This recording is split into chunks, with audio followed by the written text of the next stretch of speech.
મુખ્યમંત્રી ભૂપેન્દ્ર પટેલે ગાંધીનગરમાં વનપાલ સ્મારક ખાતે વન શહીદોને શ્રદ્ધાંજલિ અર્પણ કરી હતી। વન અને વન્યજીવોના સંરક્ષણ સંવર્ધન દરમિયાન શહીદ થયેલા રાજ્યના 9 જેટલા વન શહીદોને શ્રદ્ધાસુમન અર્પણ કર્યા હતા તેમજ 2 મિનિટનું મૌન પાળી યથોચિત સન્માન પણ આપ્યું હતું। વનપાલ પરિક્ષેત્રે વન અધિકારીઓ અને અન્ય ફ્રન્ટ લાઇન વન કર્મીઓની શહાદતના સન્માનમાં કેન્દ્ર સરકાર દ્વારા વર્ષ 2013 થી દર વર્ષે 11મી સપ્ટેમ્બરને રાષ્ટ્રીય વન શહીદ દિવસ તરીકે ઉજવવામાં આવે છે।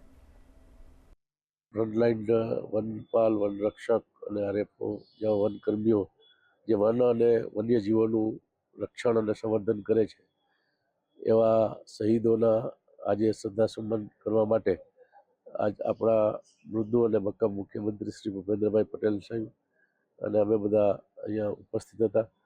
આજે બધાએ જે અહીંયા શહીદોને શ્રદ્ધાસુમન કર્યા, શ્રદ્ધાંજલિ આપવા માટેનો આજનો આ કાર્યક્રમ હતો।